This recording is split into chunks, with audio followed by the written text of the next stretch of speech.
So first I'll try to say what all the words in the title mean. So the first one is non-commutative sum of squares. So this is a hierarchy of classical algorithms which are in polynomial time, and these are meant to approximate the values of non-commutative polynomial optimization problems. So these include classical commutative polynomial optimization problems, quantum values of non-local games. So these are things like the CHSH game, and also ground energies of local Hamiltonians such as quantum max cut. And this third one is the one which we'll focus more on in the talk. And the quantum rotor model is a particular family of continuous variable local Hamiltonians, which I'll discuss later. So the plan for the talk is first I'll give some more background on commutative sum of squares, in particular for classical max cut, and describe some of the analysis techniques which are due to Gomson-Williamson in this case.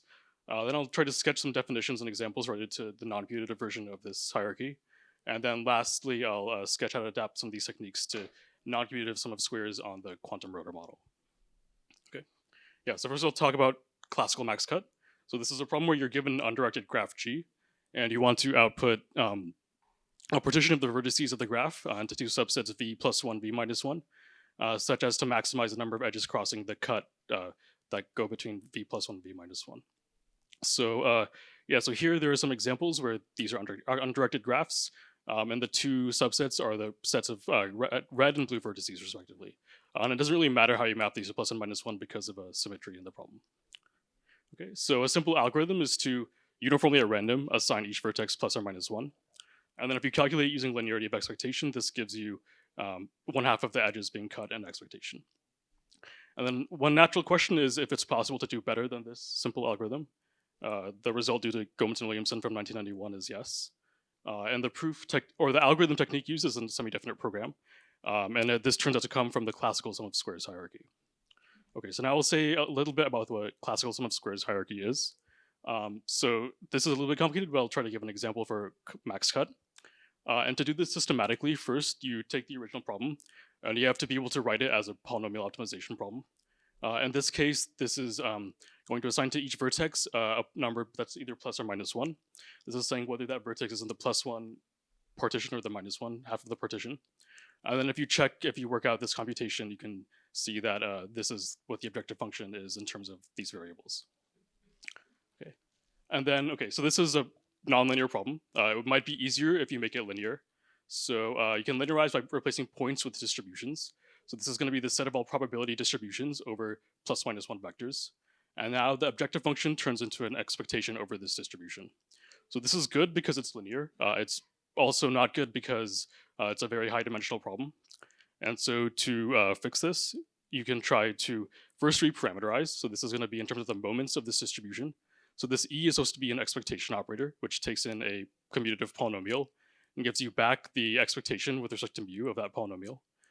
This is again just the expectation, and then these are constraints on the expectation operator in terms of, I guess, squares of polynomials. So this says like the expectation of any square should be non-negative, and this expectation should be 0 for all polynomials p. Okay, and then the last thing is to make this smaller is you relax to only use moments of degree 2d for some small number d. So this is now called the pseudo expectation operator. So this takes in only polynomials of like sufficiently low degree and gives you back like a pseudo expectation. I guess the objective function is a degree 2 polynomial, so you can plug it into this pseudo expectation. And then the constraints also have to be truncated. So like these constraint holds for all p of sufficiently small degree, which you can work out based on d. And this ends up being a semi-definite program of size n to the d over d factorial. So in particular, if d is constant, then this is polynomial time.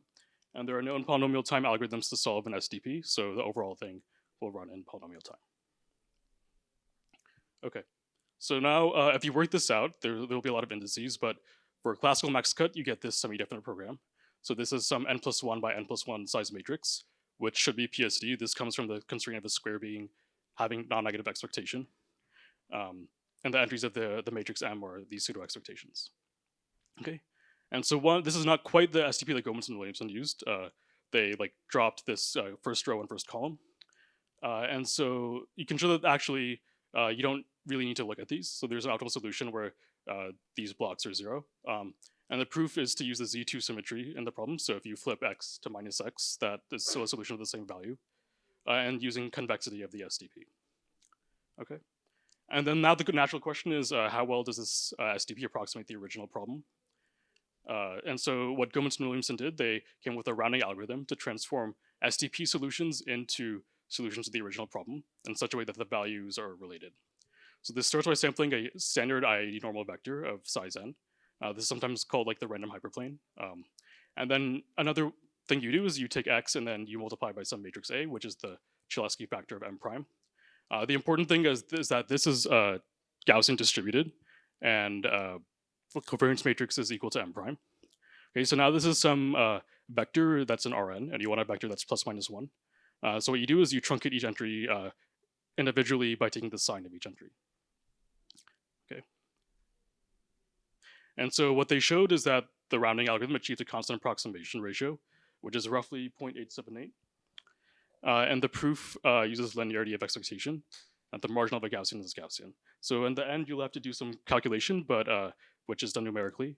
But I guess in the end, you get some approximation ratio, which is better than the 1/2 from before. Oh, sure, yeah. Yeah, okay. So one generalization of max cut, which will be related to the quantum rotor model, is this thing called the rank K Grothendieck problem. So this turns out to be a special case of this. And so this is a generalization where instead of having the x assigned to each vertex in the graph a plus minus 1 number, you assign a vector that's k-dimensional and a unit vector. And so then in the objective function, the multiplication turns into a dot product of the corresponding unit vectors. And so again, you can show that there's an optimal solution where the STP moment matrix has a particular form. And then this proof is like similar in the sense that it uses orthogonal symmetry of this problem and I guess standard Schurz-Lemma argument. Okay, and then the algorithm. So this was analyzed by Briette, Ola, Vera, and Valentin in 2014. Their rounding is very similar to the Gomez and Williamson rounding. So it starts by, I guess you can maybe focus more on this x here. So this is a standard normal, or sorry, this is a normal distribution whose covariance matrix is m prime tensored with this identity factor. This will be some list of n k-dimensional vectors, and you want them to be unit vectors. So you truncate them again by taking the norm of each one, and then this will be a valid solution to the original problem. Okay. And so they again show that the BOV rounding achieves a constant approximation ratio. The proof is similar to the previous proof due to Gomez and Williamson. And moreover, you can show that the approximation ratio approaches 1 as k becomes larger and larger. Okay, so now I'll discuss a little bit about what a non-commutative polynomial optimization is. So the previous two problems were commutative polynomial optimization problems. So here you have an objective function, which is a non-commutative polynomial in variables x1 up to xn. So these are meant to be operators on some Hilbert space. Rho is a state, so rho should be a density operator on the same Hilbert space. And you have a bunch of constraints, I guess, which are described by polynomials q sub j. And these say that the xi should satisfy this polynomial. So there should be 0 as an operator. Okay. And writing down a relaxation is similar to commutative sum of squares, except first you replace probability distributions by mixed states. And then at the end, you replace moments by expectation values of non-commutative polynomials in the xi and xi star.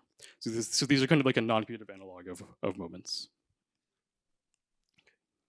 Okay, and so this thing has a lot of indices. I guess it's maybe not helpful to look at it too carefully, but this is like for quantum max cut, the, I guess, non-commutative sum of squares relaxation. And then maybe the interesting thing here is that this thing looks complicated, but if you reduce by, I guess, a rotational symmetry on each qubit, this again gives the Gomez and Williamson STP. Okay, yeah, so sorry, this is the quantum max cut Hamiltonian. So this is a sum over edges in an undirected graph of this two local interaction term. And so some previous results on this are due to Harabian and Parekh in 2018. So they show that the optimal product state approximation ratio is at most a half. So basically the hard instance here is a single edge, and the gap between the optimal product state and the optimal entangled state is 1/2. And they also show that a BOV-based rounding algorithm of the degree 2 non-commutative SoS relaxation, which outputs a product state, achieves an approximation ratio of 0.498. And in particular, this is, I guess that this bound must be greater than this approximation ratio. Okay, and so various authors have shown that a degree 4 relaxation can be rounded to strictly better than 1/2 approximation. Um, and so then there are also some corresponding lower bounds saying that I guess if you have like a star graph or I guess this conjectural instance due to Huang, Niemann, Park, Thompson, and Wright, um, that these give like roughly a 1/2 integrality gap. So this says that the gap between the SDP solution and the true solution is 1/2 plus epsilon on a star graph. And in this case, they conjecture that this is a 0.498 gap. Okay, and the result in this work is that there's a class of continuous variable local Hamiltonians where degree 2 NCSOS approximates the ground energy better than the best product state.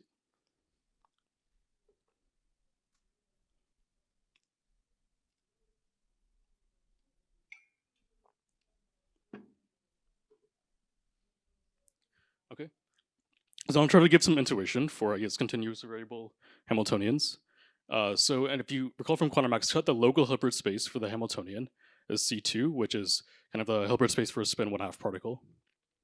The local operators on the single site are of these Pauli's X, Y, and Z. For the quantum rotor model, so a state on a single site in the local Hilbert space, this will be like an L2 superposition over a continuous variable x sub v. So this is v is supposed to be a vertex here. This will range over k-dimensional unit vectors. And the resulting local Hilbert space, which is infinite dimensional, this will be the set of all L2 functions on the sphere. And so yeah, so these are functions mapping the sphere to complex numbers, which should be measurable, and the L2 norm should be finite. And so the typical analogs of, I guess, the z, Pauli z, are position operators, which multiply by a coordinate function xi. The typical analogs of x are momentum operators, which are usually first order differential operators. And so one thing, this is one way to get maybe a little bit better intuition for this is that if you take the kinetic energy basis, so these are eigenfunctions of the Laplacian, this is the set of all higher dimensional spherical harmonics on the sphere. Okay. And so the quantum rotor Hamiltonian, I guess this is again the local Hilbert space. These are the operators again on each single site. So these are multiplication operators that multiply by a coordinate function. And then this is the Laplace-Beltrami operator on the sphere. So this is some spherical analog of the Laplacian in Rn. And the quantum rotor model Hamiltonian is a sum of two terms. So one is a potential term, which is this thing. This is the rank K Grothendieck function objective. And then there's also this sum of terms each on a single site, which is just the kinetic energy. And there's also these two weights, A and B, which are just some non-negative weights. And then this model has been studied before, also in the context of sum of squares. So this is the limit in some appropriate sense of a model considered by Matt Hastings in 2023. And so the goal of this work was to analyze the performance of the degree 2 relaxation for the quantum rotor model. And so here, like roughly the steps that are used in the analysis. So the first thing is you want to bound the product state approximation ratio information theoretically. And so the way this works is you first look at, if you want to calculate the expectation value of the Hamiltonian on a product state, you first use linearity. So you look at each individual term. Each term is a tensor product, and you're taking its expectation value over a product state. So that expectation value will factor. And so then you just need to know, like for a given single site state, what are the possible expectation values of some particular operators? And so these are characterized by uncertainty principles. And so there are qubit uncertainty principles for which you can do this for quantum X cut.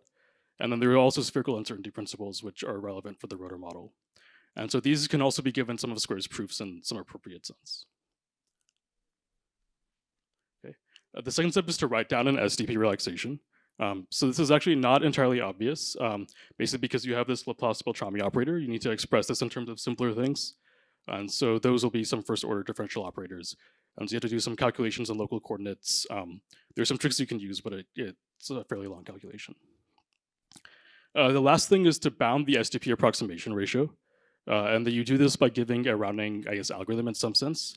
So this is similar to the Goldman-Williamson rounding in that it transforms SDP solutions into true solutions. I guess whether this is constructive or not is a little bit, I guess, debatable, but I guess it does bound the ratio that the SDP gives you on the ground energy. Okay. So I'll try to give some like vague idea as to how the rounding works. So if you recall for the BOV algorithm, this was the rounding map. So this takes a list of n k-dimensional vectors, and it's supposed to output a list of n k-dimensional unit vectors. And so it just takes each one and normalizes it to have norm 1. And so I guess one way to look at this is that it's a Heisenberg picture channel.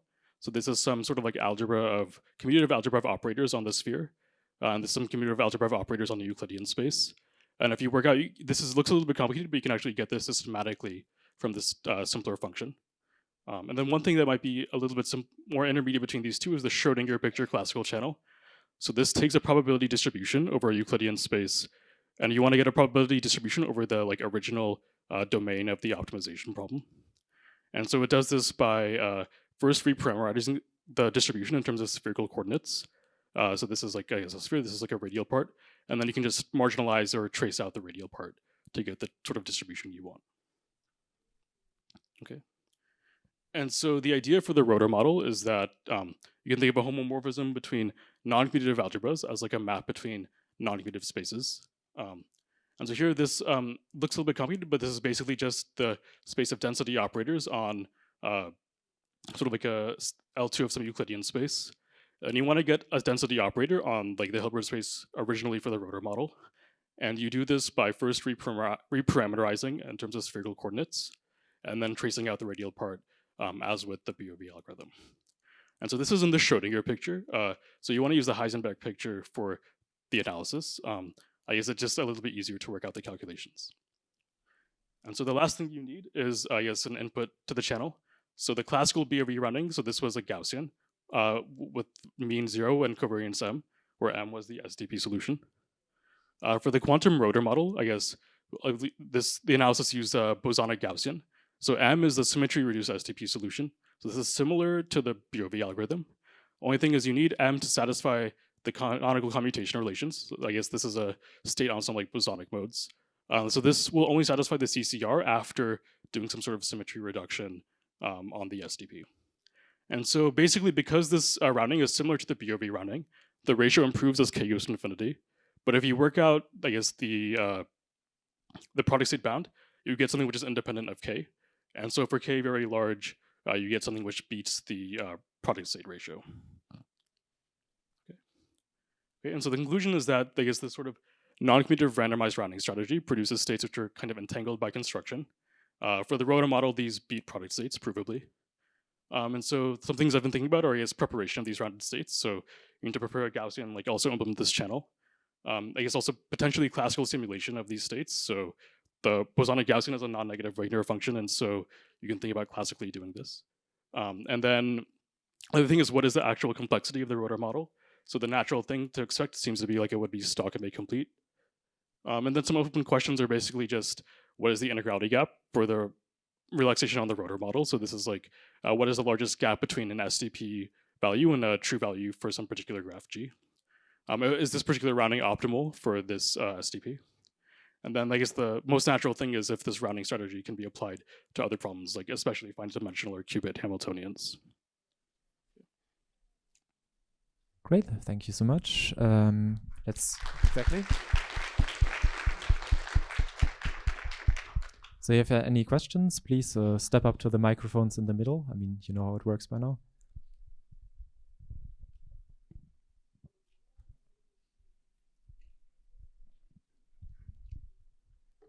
Thank you for the talk. I have a naive question, which is, do you have a sense of how entangled these states are? Yeah, I guess not quantitatively. I mean, they have to be entangled because they beat the product state ratio. I think beyond that, I'm not really sure. Like, do you have any feeling as to whether it might obey some sort of area law or anything like that? I see. You mean like for a particular graph, like does the state output by this algorithm satisfy an area law? Yes. Yeah, I'm not really sure. I guess I'm not sure also like in general like for which graphs, like even the regular graphs would satisfy an area law. Yeah, I'm not too familiar, so. Okay, yep. Thank you. Are there more questions? To give you time to think. I mean, you mentioned that you were wondering whether this rounding strategy can be applied to other problems. Mm-hmm. And you also mentioned that the Rotor model is like the limit of like sort of finite dimensional models considered by Hastings. Oh, so, yeah, so it's not quite the limit of a finite dimensional model. I guess really like there's some like soft constraint that encourages like something to be like on the sphere. And I guess like if you take the coefficient of that to infinity, then you get the rotor model. So it's a limit of continuous variables still. But do you think that the rounding strategy then still works for those models, or? Presumably, yeah. I guess I'm not sure how to analyze it though. Okay, thanks. Any other questions in the meantime?